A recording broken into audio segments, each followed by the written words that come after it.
Hello and welcome to my channel History and Guys. And today I want to share with you a couple of small little tricks that will make your painting a little bit more enjoyable because it will smooth out the process a little bit. And for that I've prepared a little bit here, so I will walk you through the individual kind of preparatory steps that you can undertake to basically stay on the table rather than running around in the apartment, because that's the main goal of it. Now, the first thing that I find very important is actually very trivial, is to have a rubbish bin on the table, a small one. Because you always have like paper, you have offcuts, you have mold lines or mold flesh that you want to clean off, and other stuff as well. And while the bigger stuff you can just chuck into a corner and then collect them when you're done, the small stuff, if you don't put it away somewhere safe, it will just fly around on the table and litter your workspace, and you don't want that really. And that's why I use a small bin. Shouldn't be too big because you need to have it on the table, ideally not somewhere behind the table or wherever. So you can just make use of it at any point. Now, why do you need it? Well, one of the reasons why you need it is a lot of people use paper towels for cleaning brushes, to get rid of water that maybe when you have too much of it in the bristle, and but you don't always need a full towel. And I learned this originally for cleaning airbrushes, because you need to rinse the cup when you clean it and when you change the paint, for example. But having small pieces of paper towels can be very handy for other stuff as well, like when you're having a minor spill of some paint on your cutting mat or whatever. You can just pick up one, swipe it away, throw it into the bin. And I have a small glass of cuts, and that's like, I think, two paper towels worth of cuts. You don't need to be super clean how you cut it up. And then you always have something where you can just grab one piece, use it, throw it away, and that's it. The next thing that where I use something that I can throw away, these little pens that you can use for putting paint in, especially when you're working with oil paints, for example.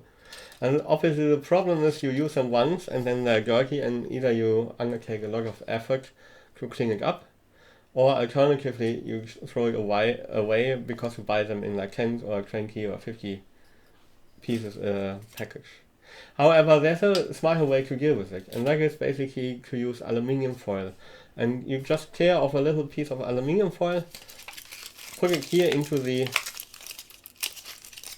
cup, and then you have it. It's basically the same kind of surface. It's metallic like the cup, but you can just now take it off when it's dirty, throw it away in the bin. Very simple. Saves you some money, and you don't have to order anything, because aluminium foil you can get everywhere in the supermarket, whereas the other stuff you need to get from the art supply. Now, the next thing, again, something to use and throw away. We all know these cups from yogurt or from mozzarella, for example. I have some here. And they come in handy for a lot of stuff. You can use them to store paint water. You can use them to mix craft paints when you're doing terrain, for example. And in some places when you're crafting terrain, you can also just use the round shape as a basic form to have some color or whatsoever. And the nice thing about it is, obviously, when they get too dirty, you just throw them into the rubbish as well. No need to buy an expensive paint cup or anything that will look gunky at some point anyway. And so that's another very easy way of always having some clean paint cups here for water or for paint. Now, one thing I noticed very early on already was that I was not really recycling my paint water that often.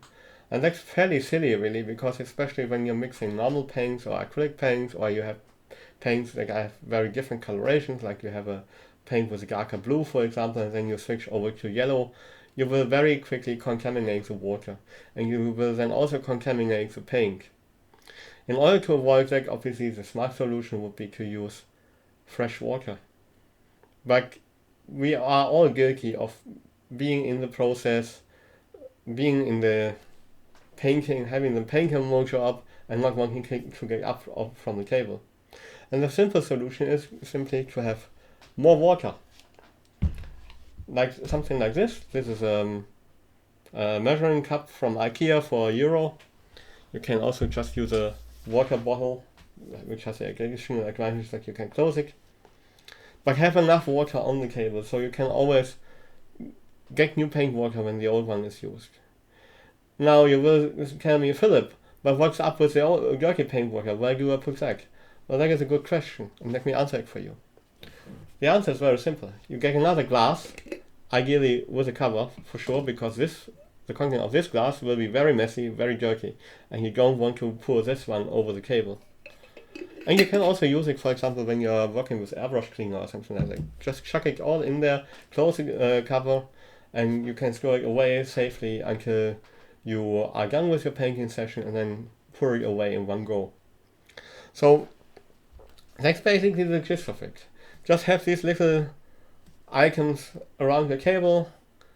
Get your water once when you start a painting session. You can use the water as well to liquefy your wet palette. You can use it once you're done with painting. You have more clean water to clean your brushes with some soap. So this basically is a setup. You set it up once, you get some water before the paint session, you throw the dirty water away after the paint session, and that's it. I hope this helps you to kind of smooth out your process a little bit when you're painting, and maybe to save some money as well with the little aluminium foil hack. And well, if you like it, please leave a comment. If you have other little tricks that you are using on your painting table, please leave a comment about it, and I might just make another video about it if I get enough little hacks again. And well, also subscribe to the channel if you like to. And after all that's said and done, have a good time, stay healthy, and enjoy your hobby. Until next time.